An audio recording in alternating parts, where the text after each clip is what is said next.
C'est l'heure de notre rendez-vous avec le magazine Jeune Afrique. Vous nous emmenez au Sénégal ce soir, Élise Colette. Depuis quelques mois, des opposants d'un nouveau genre s'attaquent au régime de Macky Sall.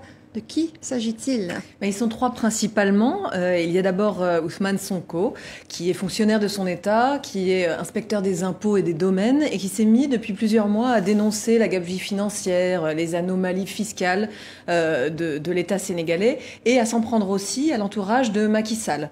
Il y a aussi Abdoul Mbaye, qui est le premier ministre de Macky Sall, qui avait été limogé au bout de 18 mois.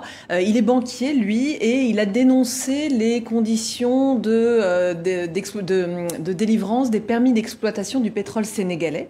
Donc c'est une affaire qui a fait grand bruit au mois de juillet-août. Et puis il y a une femme aussi qui est la présidente de l'Office national de lutte contre la fraude et la corruption et qui, elle, a été également limogée suite aux révélations qu'elle a fait sur certaines affaires. Alors dans quel contexte ils sont apparus, ces trois nouveaux opposants? Ils apparaissent dans un contexte où Macky Sall est au pouvoir depuis 4 ans, où il s'est fait élire justement sur ces questions de lutte contre la corruption, de dénonciation des actions d'un clan, d'un camp qui avait mis la main mise sur les affaires sénégalaises.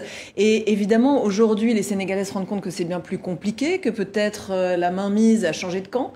Et dans cette atmosphère un petit peu difficile, ces dénonciations de la corruption sonnent facilement aux oreilles des Sénégalais. Alors, ils n'appartiennent pas au parti d'opposition traditionnelle. En quoi ils se distinguent de cette opposition? Alors justement, ce ne sont pas du tout des professionnels de la politique. Ils ne militent pas dans les partis traditionnels sénégalais. Ils ne sont pas des élus locaux. Ils sont des fonctionnaires pour deux d'entre eux, un banquier pour l'autre, vraiment issus du secteur privé, et qui dénoncent aujourd'hui un petit peu pour sauver l'intérêt général. Donc ils ne sont pas du tout dans le dialogue, enfin ils ne sont pas du tout dans la rhétorique politique, ils n'emploient pas les mêmes mots, ils sont beaucoup plus directs.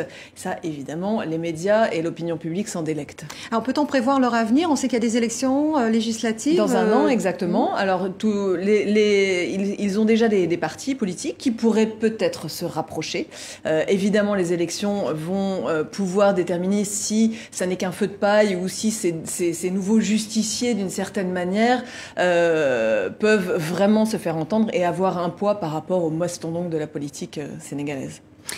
Les nouveaux opposants, c'est un article signé Benjamin Roger. C'est à découvrir dans le magazine Jeune Afrique cette semaine également sur jeuneafrique.com. Merci, Élise Colette.